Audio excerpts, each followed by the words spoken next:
제목은 드보라, 지혜로운 하나님의 여인입니다. 사사기에서 우리는 사이클을 지난 시간 나누었습니다. 사사기에 반복되어지는 사이클은 이스라엘 백성들이 죄를 범하고 하나님이 심판하시고 하나님이 구원하시는 그러한 사이클이 반복되었습니다. 그 반복되는 사이클 가운데 하나님이 어떻게 이스라엘을 구원하셨을까라는 겁니다. 하나님이 사사들을 세워서 이스라엘을 구원하십니다. 사사기에는 총 13명의 사사가 소개됩니다.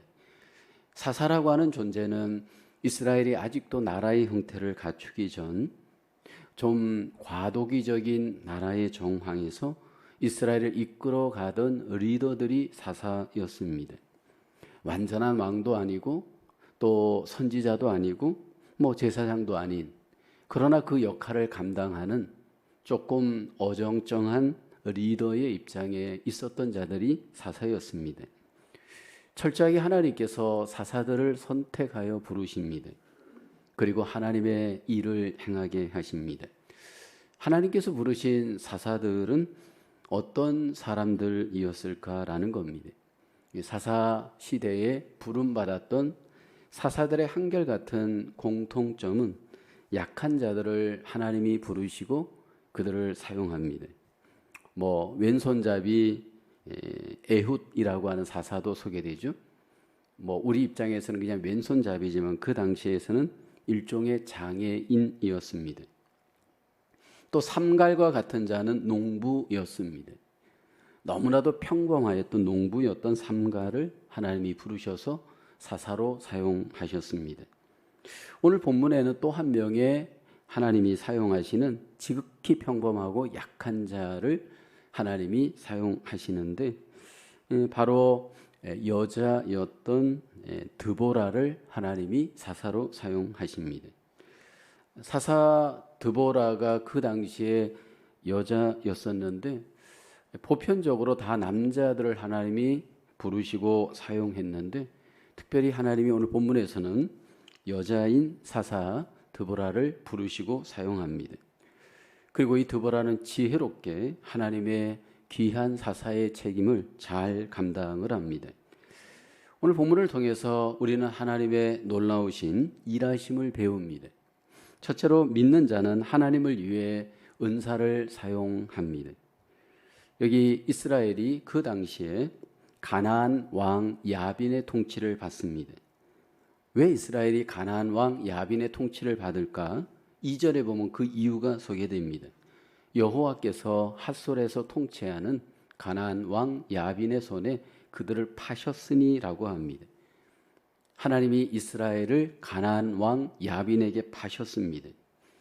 우리가 사사기에서 반복해서 알 수 있는 것, 그들이 반복하여 또 범죄합니다. 반복적으로 범죄할 때마다 하나님이 이스라엘을 가나안 사람들에게, 특별히 가나안의 전쟁을 잘하는 민족들에게 팝니다. 가나안 왕 야빈 아래 팔고 20년 동안 이스라엘이 그 밑에서 노예 생활을 합니다. 그리고 가나안 왕 야빈 밑에는 군대 장관 시스라가 있었습니다. 소문난 장군이었던 시스라는 여기 보면 철병거 900대를 갖고 무장한 군인을 이끌고 있었습니다. 여기 철병거 900대는 지금으로 얘기하면 장갑차에 해당됩니다. 그러니까 엄청난 무기를 갖고 있는 가나안, 그리고 그 가나안의 군대 장관 시스라였습니다. 그 상황에서 하나님께서 이제 드보라에게 하나님께서 역사하기 시작을 합니다. 4절 말씀해 보면 그때의 랍비돗의 아내 여선지자 드보라가 이스라엘의 사사가 되었는데 라고 합니다. 드보라를 소개하면서 앞에 랍비돗의 아내였다라고 소개합니다. 그러니까 지극히 평범하고 한 남자의 아내에 불과하였음에도 불구하고 하나님께서 여기 드보라를 불러 사용합니다. 그런데 사사였던 드보라 앞에 또 하나 붙는 수식어가 선지자였습니다. 선지자는 하나님의 말씀을 받아 대언하는 자가 선지자입니다. 하나님께서 사사 드보라에게 선지자의 역할도 감당케 합니다. 하나님이 먼저 사사 드보라에게 음성을 들려주죠. 하나님께서 그 음성을 들려주고 그 음성을 들은 드보라가 이제 그 들은 음성을 바락이라고 하는 사람에게 전달합니다. 6절을 보면 드보라가 사람을 보내어 아비노함의 아들 바락을 납달리 게데스에서 불러다가 그에게 이르되 이스라엘의 하나님 여호와께서 이같이 명령하지 아니하셨느냐? 너는 납달리 자손과 스불론 자손 10,000명을 거느리고 다볼산으로 가라. 하나님께서 드보라에게 바락을 불러서 전쟁할 것을 말씀을 합니다. 가나안 왕 야빈 밑에 노예 생활하고 있는 이스라엘을 구하기 위해 하나님께서 드보라를 불렀고 말씀을 주시고 그 말씀을 받은 드보라는 바락을 불러 그 명령을 전합니다. 7절을 보게 되어지면 이제 바락을 불러서 이렇게 말씀을 합니다. 내가 야빈의 군대 장관 시스라와 그 병거들과 그의 무리를 기송강으로 이끌어 내게 이르게 하고 그를 내 손에 넘겨주리라 하셨느니라. 하나님께서 드보라에게 약속한 것입니다. 이제 내 손에 그들을 넘겨주겠다. 시스라와 그 병거들을 넘겨주겠다. 그리고 그 메시지를 바락에게 전하였습니다. 우리가 사사들을 통해 배우는 것은 하나님께서 사사들을 불러 사사들을 사용할 때 오늘 본문에 보면 조금 드보라는 특별했습니다. 다른 12명의 사사 남자들은 본인들이 말씀을 받고 본인들이 그 말씀에 하나님께서 순종하여 사용하십니다. 직접 현장에 나가서 싸우기도 하고 문제를 해결하는 그 중심에 사사들이 사용되었습니다. 그런데 오늘 본문에 보면 드보라는 말씀만 받고 현장에 나가 싸우는 사람은 바락이었습니다. 결국 이 두 사람이 각각의 은사대로 동력하게 되어지므로 하나님의 선한 뜻을 이루게 되어집니다. 하나님께서 은사를 사용하심으로 그 은사를 통해서 하나님의 일을 감당하게 하신 겁니다. 교회는 은사를 서로 사용하여 연합할 때 하나님의 일을 감당할 수 있습니다. 어떤 사람에게는 드보라와 같이 말씀을 전하는 은사가 필요합니다. 또 어떤 사람에게는 몸을 갖고 현장에서 바락과 같이 그 몸을 사용하는 은사를 갖고 계신 분도 있습니다. 이 은사도 필요하고 저 은사도 필요합니다. 이래서 모든 은사가 서로 합력하여 서로 연합할 때 우리는 하나님의 나라, 하나님의 교회, 하나님의 뜻을 이룰 수 있는 줄로 믿습니다. 각각의 지체가 각각의 은사를 갖고 각각의 역할을 감당해야 합니다. 그래서 하나님은 우리에게 교회를 몸이다 말합니다. 로마서 12장 4절 5절에 말씀하죠. 우리가 한 몸에 많은 지체를 가졌으나 모든 지체가 같은 기능을 가진 것이 아니니 이와 같이 우리 많은 사람이 그리스도 안에서 한 몸이 되어 서로 지체가 되었느니라. 우리가 서로 지체가 되었습니다. 여러분 몸을 생각해 보십시오. 내 몸에 어떤 한 지체도 놀면 여러분 몸은 결국 문제가 일어납니다. 모든 몸에 각각의 지체를 하나님이 주신 이유는 각각의 은사가 있기 때문입니다. 그래서 우리 몸의 모든 지체들은 각각의 위치에서 각각의 역할을 잘 감당하여 서로 연합할 때 이 몸은 건강합니다. 그러나 조금이라도 하나가 놀거나 일을 하지 않거나 만약 그 기능을 멈추어 버린다면 어떻게 될까요? 당장의 몸에 이상 징조가 나타날 겁니다. 각각의 위치에서 각각의 역할을 다 해야 됩니다. 각각의 역할을 다 해야 하는 그 몸, 그 모임이 바로 교회입니다. 근데 각각의 은사를 사용할 때에 반드시 명심해야 할 것이 있습니다.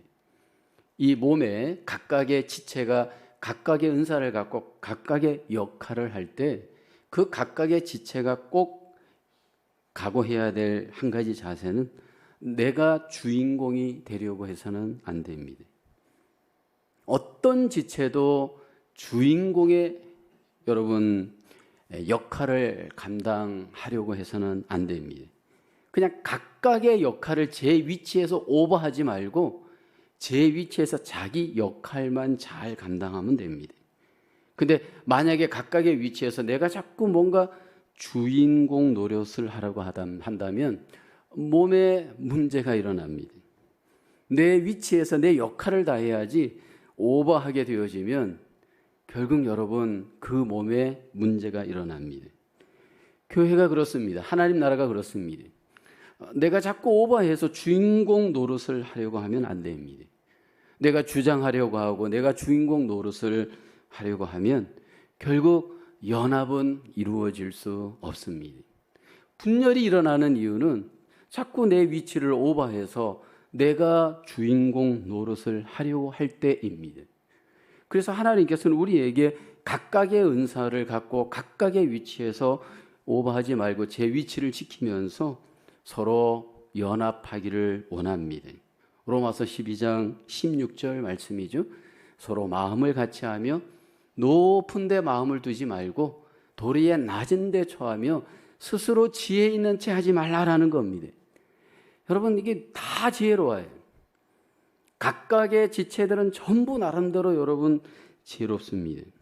근데 지혜로운 채 하지 말고 마음을 낮추고 서로 자기 역할만 충실히 다하라는 겁니다. 그럴 때 연합할 수 있고 그럴 때 화목할 수 있습니다. 로마서 12장 18절에 다시 한번 얘기하죠. 할 수 있거든 너희로서는 모든 사람과 더불어 화목하라. 이게 하나님이 원하시는 우리를 향하신 뜻입니다.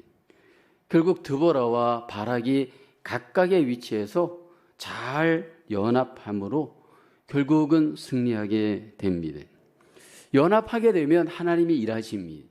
각각의 위치에서 나에게 주신 은사를 따라 바르게 잘 사용하는 하나님은 우리가 그러한 삶으로 하나님 앞에 우리를 드리기를 소원하십니다.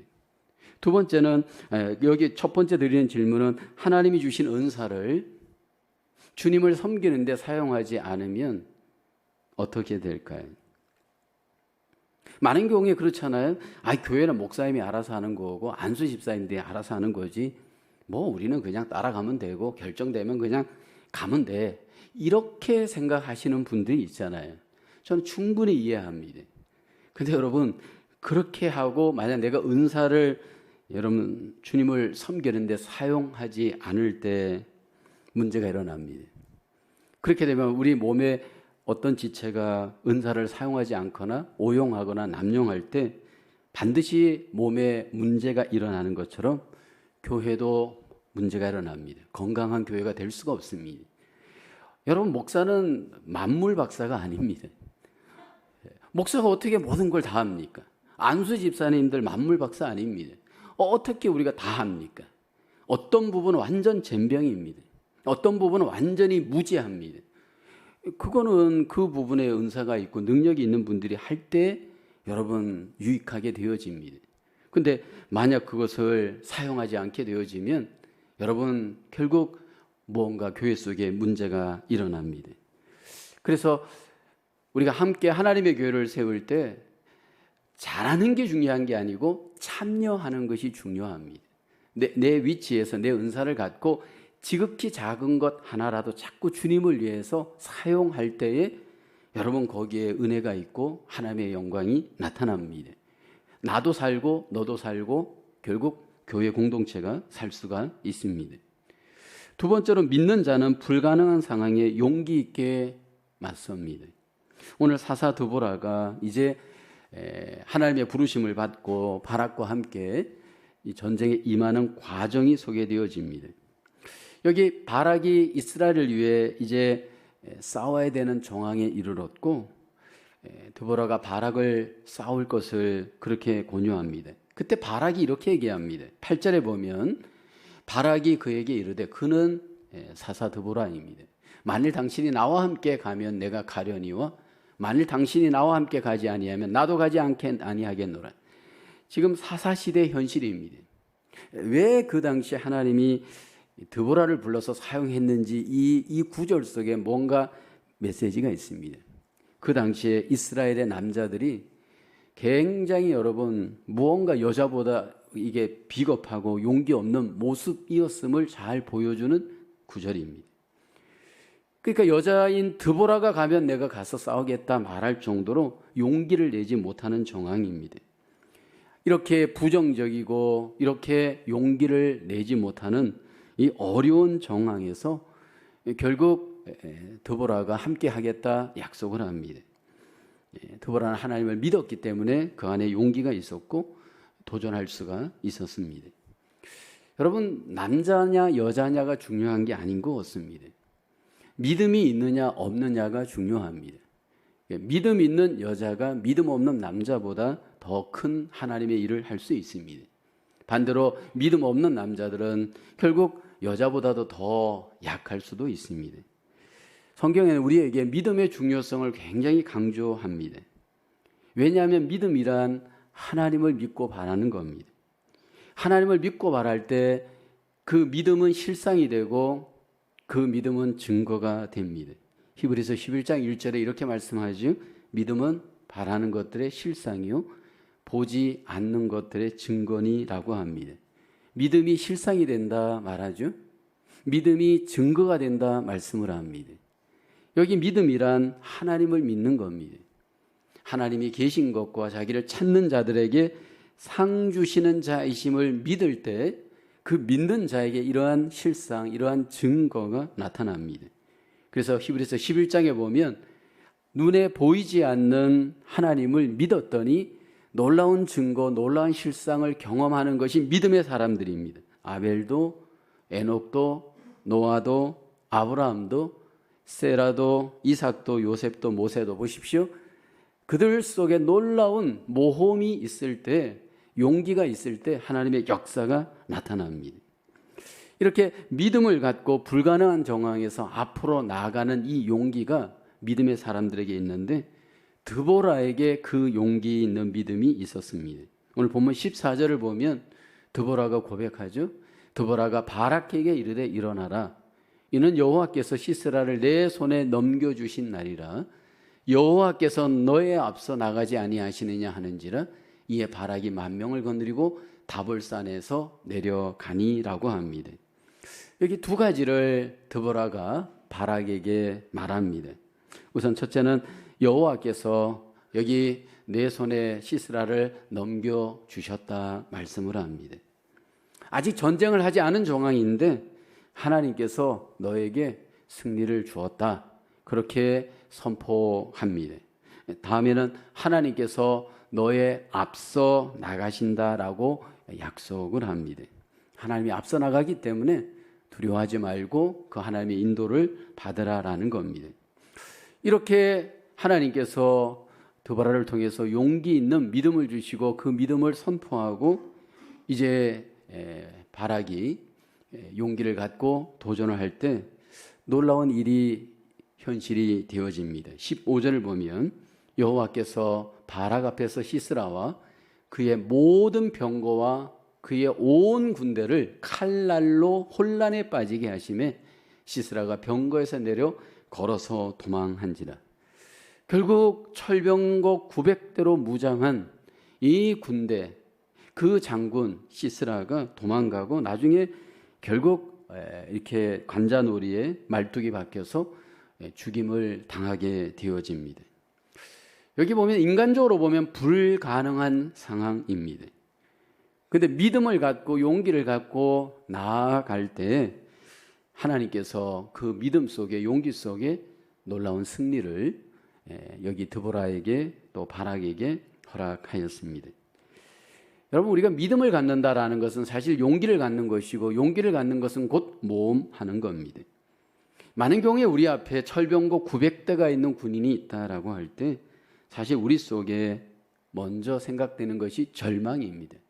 그 환경을 보면서 우리는 절망하게 되어집니다. 근데 믿음을 가진 사람은 절망 대신에 용기를 갖고 도전하고 하나님이 그 도전하는 곳에 승리를 허락하십니다. 이 시간 두 번째로 우리가 함께 나누고 싶은 질문입니다.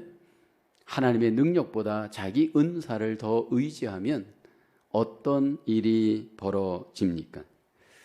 오늘 드보라도 그렇고 바락도 그렇고 자기 능력을 의지하지는 않았습니다. 하나님을 의지하고 믿음으로 나갈 때에는 용기를 갖고 승리했습니다. 만약에 하나님의 능력보다 내 은사를 더 의지하면 우리에게 어떤 일이 일어날까요? 여러분, 구약에 보면 이런 사람들이 있었습니다. 하나님이 선택해서 은사를 주시고 그래서 하나님이 귀하게 사용하심으로 놀라운 일을 행했다가 비참하게 마친 사람들이 있잖아요. 우선 대표적인 사람이 이제 뒤에 사사 중에 삼손이라는 사사를 이제 나중에 다룰 겁니다. 하나님이 삼손에게 놀라운 은사를 주었습니다. 근데 그 삼손이 하나님의 은혜와 능력으로 그 은사가 있었던 거지 자기 자신에게 그 힘이 있었던 건 아닙니다. 그 은사를 스스로 더 의지하였다가 나중에 비참하게 고통을 당하죠. 물론 나중에 회개했을 때 하나님이 한 번 더 기회를 주기는 합니다. 그러나 굉장한 수치를 당하고 결국은 모욕을 당하는 삶을 스스로 경험합니다. 또 우리가 한 명 생각할 것은 초대 이스라엘 왕이었던 사울을 한번 생각해 보십시오. 사울은 하나님이 처음에 그가 겸손하여서 그를 픽업해서 이스라엘의 왕으로 은사를 사용하도록 은혜를 주었습니다. 그랬는데 왕이 되고 난 뒤에 그 은사를 스스로 더 의지하면서 교만하게 되었습니다. 그럴 때 하나님이 그를 버리시죠. 그리고 결국 비참하게 죽임을 당하게 되어집니다. 오늘 우리가 하나님 앞에 받은 은혜와 그 은사를 철저히 하나님을 드러내고 하나님의 은혜인 것을 감사하면서 하나님 앞에 우리가 사용해야 할 줄로 믿습니다. 어떤 은사이든 다 하나님이 우리에게 선물로 주시고 믿음으로 하나님을 위해 사용하기를 기뻐하십니다. 하나님을 더 의지하되 믿음으로 더 의지하며 용기 있게 그것들이 아름답게 사용되어지는 우리 모두의 삶이 되기를 주님의 이름으로 축원합니다. 세 번째로 믿는 자를 통해 일하시는 하나님께 모든 영광을 돌려야 합니다. 이제 드보라와 바락이 시스라를 이기고 난 뒤에 그 구원을 하나님께 영광을 돌리는 고백을 합니다. 사사기 5장에 소개가 되어지죠. 이 5장에 보면 드보라의 노래, 승전가의 노래인데 철저히 하나님께 영광을 돌리는 노래입니다. 그 찬송의 가장 핵심, 그것은 바로 하나님께 영광을 돌리는 거였습니다. 2절 하반절에 볼까요? 이스라엘의, 여기 보면 여호와를 찬송하라, 이스라엘의 하나님 여호와를 찬송하리로다. 여기 드보라가 하나님을 찬양했습니다. 왜냐하면 하나님이 승리할 수 있도록 도와주셨기 때문입니다. 그래서 이스라엘의 하나님 여호와를 찬송합니다. 그러면서 하나님을 영화롭게 영광을 돌립니다. 전쟁에서 승리를 주시는 하나님, 구원을 주시는 분은 하나님이신 것을 찬양을 통해서 철저히 하나님께 영광을 돌립니다. 사실 드보라의 이 고백, 이 이야기는 우리의 이야기이고 우리의 고백이어야 합니다. 사실 우리는 죄의 노예였고 이 세상에 소망이 없었던 자였습니다. 우리 모두는 사단의 노예로 살아가던 자들이었습니다. 우리 스스로는 해방될 수 없었고 자유를 얻을 수 없었던 자들입니다. 그런데 하나님께서 우리를 구원해 주었습니다. 하나님께서 전적으로 은혜 가운데 우리를 구원해 주셨습니다. 왜 우리를 구원했을까요?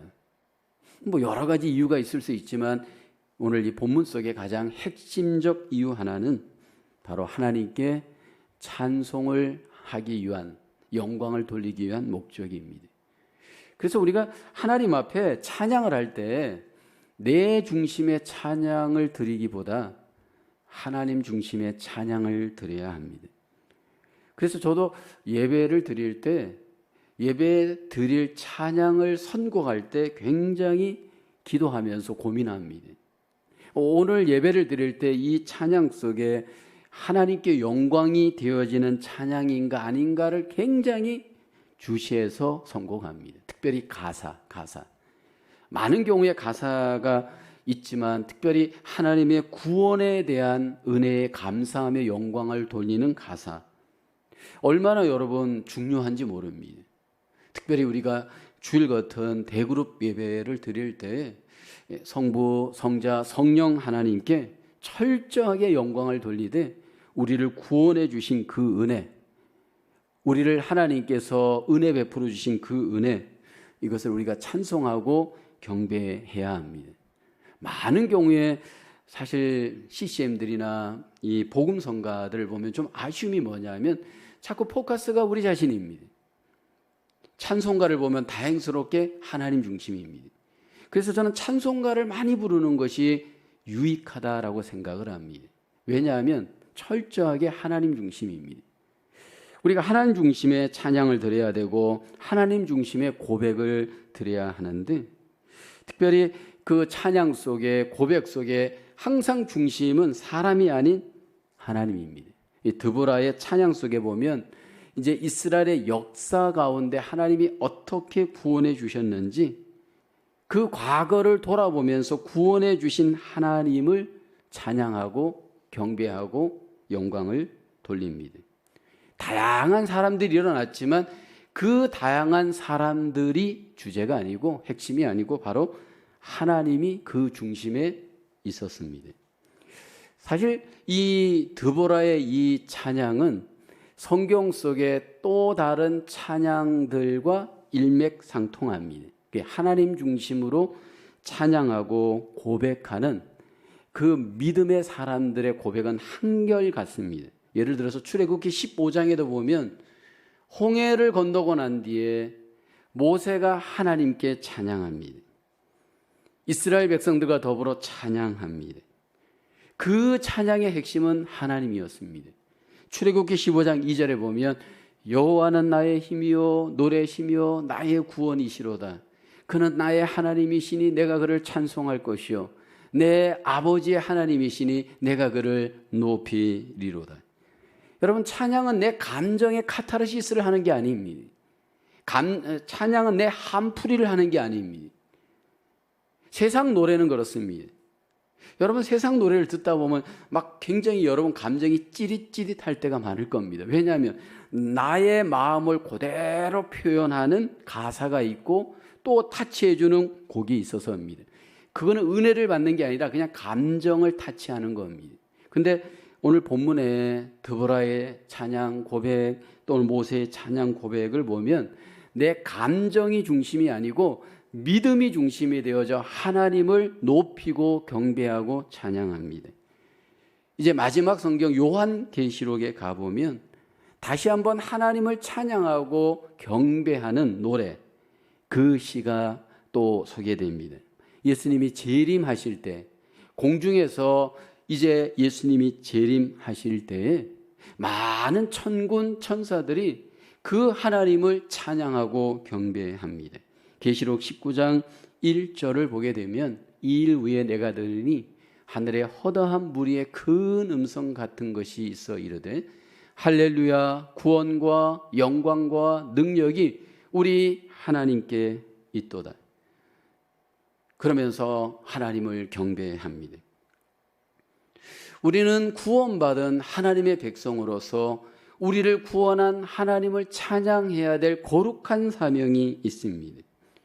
그래서 우리는 찬송을 통해서 철저히 하나님만을 높이고 하나님만을 찬송하고 하나님을 경배하면서 그 하나님을 기쁘시게 하는 찬송을 돌려드려야 할 줄로 믿습니다. 근데 우리가 하나님을 찬양하고 경배할 때 누가 기쁨의 찬양, 기쁨의 경배를 돌려드릴 수 있을까요? 제가 이제 이렇게 같이 우리가 찬양을 할 때 수요 찬양이든 주일 찬양이든 금요 찬양이든 심지어 새벽 찬양이든 그 찬양을 드리는 그 시간이 어떤 시간이든 어떤 상황이든 우리 안에 그 찬양이 기쁨으로 고백되어지고 있는가를 돌아볼 필요가 있습니다. 내가 하나님 앞에 지금 찬양을 할 때 그 찬양 속에 하나님께 영광이 되는 찬양, 경배가 되는 찬양은 기쁨의 찬양이 돼야 되는데 누가 기쁨의 찬양을 드릴 수 있느냐는 겁니다. 세상 사람들 보면 뭐 BTS가 공연하면 막 난리잖아요. 난리 정도가 아니잖아요. 완전히 미치잖아요. 뭐 소리 지르면서 막 거의 열광하잖아요. 우리가 그렇게 찬양하라는 것은 아닙니다. 하나님을 기쁘게 찬양하는 겁니다. 기쁜 찬양을 하라고 했더니 어떤 분은 또 신나게 찬양한다 그래요. 신난다라는 것은 여러분, 이건 세상 이방적인 표현입니다. 신이 내린 것처럼 그렇게 찬양하는 게 아니고, 우리 속에 하나님이 주시는 영적 기쁨을 갖고 기쁨으로 찬양하도록 우리가 최선을 다해야 됩니다. 누가 그 기쁨의 찬양을 드리냐 하면 내 안에 구원의 기쁨이 있는 자입니다. 여러분, 우리가 믿음 생활을 하면서 내가 하나님께 구원받은 것에 대한 기쁨이 나를 항상 지배하기를 하나님은 원합니다. 그러니까 누가 그러면 기쁨의 감동, 기쁨의 은혜를 누릴 수 있느냐는 겁니다. 많은 경우 우리가 믿음 생활을 해가면서 점점 기쁨이 소멸되는 이유가 뭘까요? 믿음 생활을 하면서 찬양을 하는데도 내 안에 만약 기쁨이 전혀 없다. 여러분, 그것은 한번 점검해 봐야 될 부분이 바로 은혜입니다. 하나님의 나를 은혜 가운데 구원해 주었습니다. 하나님이 나를 은혜 가운데 놀라우신 구원의 선물을 값없이 베풀어 주었습니다. 그 받은 은혜의 구원을 내가 생각한다면 그 은혜 안에서 하나님 앞에 말없는 그 놀라우신 하나님의 그 은혜 앞에 우리는 기뻐할 수밖에 없습니다.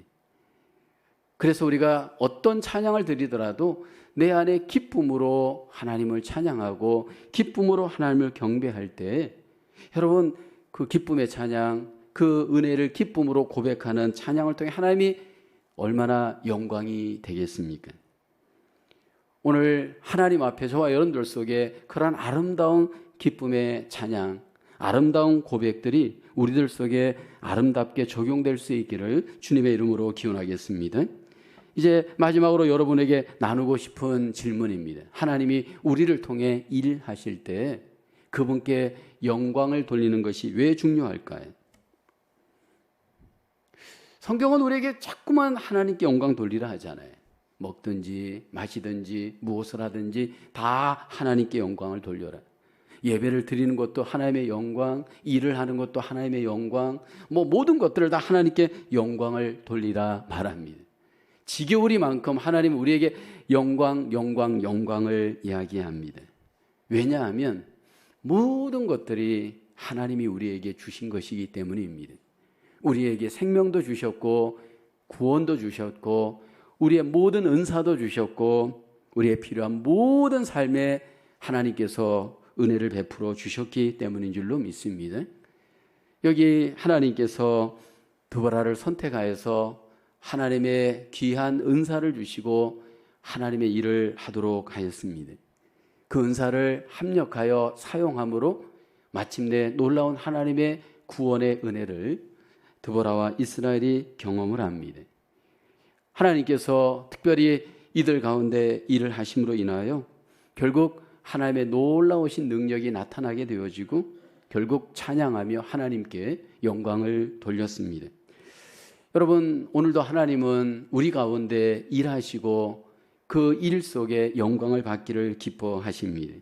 약한 자를 들어 하나님의 놀라우신 은혜의 은사를 주셔서 하나님의 구원을 이루어 가신 그 하나님, 오늘 나를 통해서도 하나님의 선한 뜻이 이루어지는 줄로 믿습니다. 감사와 찬양 속에 우리 속에 이루어지는 하나님의 놀라우신 은혜와 은사의 도구로 아름답게 사용되어지는 저와 여러분 되기를 주님의 이름으로 축원합니다. 기도하겠습니다. 하나님, 우리를 부르시고 하나님의 귀한 은사를 베풀어 주셔서 감사합니다. 받은 은사를 통해 하나님의 나라 교회를 세워가는 일에 합당하게 쓰임받는 저희들 되게 하여 주시옵소서. 하나님, 우리가 이 땅에서 삶을 살아갈 때 하나님 주신 은사를 우리가 하나님 함부로 사용하지 않도록 도와주시고 늘 그 은사를 통해서 하나님의 구원의 도구로, 능력의 도구로, 영광의 도구로 쓰임받는 하나님 저희들 되게 하여 주시옵소서. 우리를 통해서 하나님의 교회가 세워지게 하시고 하나님의 놀라운 은혜와 능력과 구원의 역사들이 하나님 이 땅 가득 풍성히 나타날 수 있도록 은혜 베풀어 주시옵소서. 찬양을 통해 더욱더 하나님께 영광 돌리며 삶을 통해 더욱더 하나님께 영광 돌리며 구원의 기쁨, 구원의 은혜를 누려가는 저희들 되게 하여 주시옵소서. 이 한 주간도 승리하게 하시고 이 한 주간도 하나님 우리의 삶을 통해 주의 영광이 나타날 수 있도록 우리를 하나님 인도하여 주시옵소서. 감사하고 예수님의 이름으로 기도하옵나이다. 아멘.